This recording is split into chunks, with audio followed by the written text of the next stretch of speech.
Hi, I'm Michael, and this is California. And now that we are on the cusp of one of the largest stimulus relief packages passed in recent history, and support like $1,400 stimulus checks, money for states and cities, and extended unemployment benefits are about to get distributed at an unprecedented level, there is one group of Americans whose benefits getting sent out are always surrounded by a bit of confusion as well as a bit of fuzziness.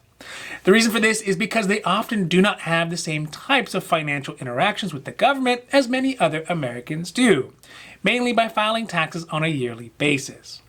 This can lead folks who are on Social Security retirement, SSDI, supplemental security income, VA, and railroad retirement benefits to sometimes be the last group of people to get their stimulus checks sent out, or even be excluded altogether.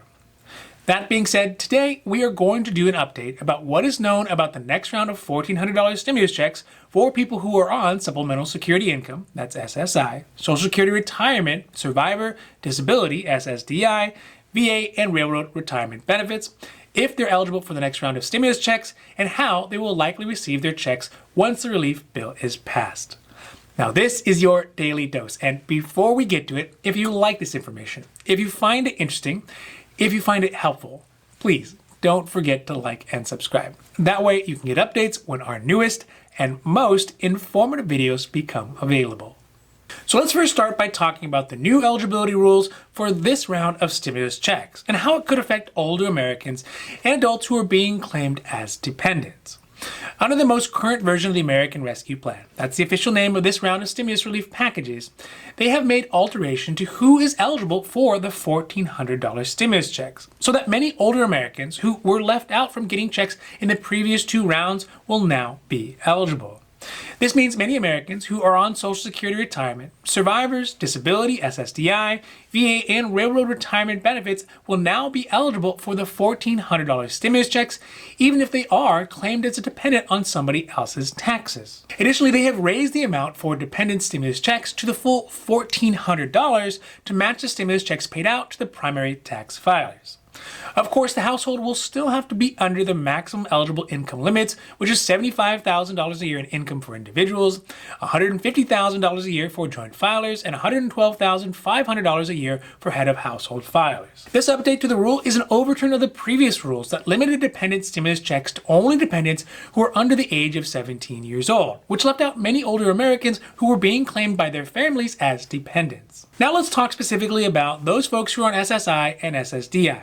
For these folks, it can be especially confusing, for example, if they just started receiving supplemental security income or Social Security disability in the last year or two and should have received their stimulus checks, either the $1,200 or the $600 ones, but they didn't.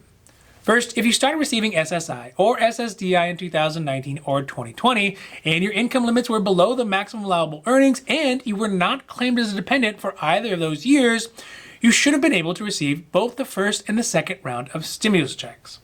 Unfortunately, thousands of people on SSI and SSDI did not get their checks, even though they were supposed to. In this case, it'll be necessary for these folks to file 2020 taxes, even if they are not technically required to do so. This will make it so that they can get both checks back on their taxes as something called a recovery rebate credit. Once somebody files their taxes, and if they meet the stricter criteria for the first two stimulus checks, they can still get the stimulus checks back as long as they file those taxes. Additionally, if they wait until after the new relief bill passes, they can file their 2020 taxes then and also get the $1,400 stimulus checks back as well. Finally, let's talk about what to do if you are currently being claimed as a dependent on somebody else's taxes. In general, to be claimed on somebody else's taxes, you will need to meet 4 criteria put forth by the IRS. First is that you do not qualify as a child dependent, which if you're an older American, you definitely will not qualify. Second is that you must live with your qualifying relative, the one who's claiming you as a dependent, or count as a relative who doesn't have to live with that family all year. So this could be like a grandparent, a parent, or a step-parent, etc. Third, you must have a yearly gross income that is less than $4,200 a year. And lastly, more than half of your support during the year must come from the family member who is claiming you as a dependent. If you meet these 4 criteria, you are likely being claimed as a dependent. And although you were excluded from the first 2 rounds of stimulus checks, in this newest round of $1,400 stimulus checks, you will be eligible for the full amount. Overall, this next round of stimulus checks, once it gets signed into law, will likely go out much smoother than the first 2. especially for those folks who are on SSI, SSDI, and Social Security retirement, survivors, railroad benefits, as well as the VA. This is because there is already an established method for getting these checks out, particularly for those folks who usually don't file taxes. This is in addition to the fact that the Treasury says they will start doing outreach to non-filers who are eligible for checks but don't have any payment information on file. It is anticipated that the first round of checks should start getting sent out by late March after President Biden signs the bill into law. And the IRS and the Treasury are planning to use Americans' previous information on file, so that means direct deposit information, direct express information, as well as mailing addresses to get those checks out. So keep your eyes open and your fingers crossed for the additional $1,400 as we get closer and closer to the end of this month. Now, this has been your Daily Dose, and I hope that you found it interesting or helpful or at least useful. And if you did, please don't forget to like and subscribe. That way you can get updates when our newest and most informative videos become available. So that's it for me, and for California, I'm Michael, wishing you a happy, healthy day.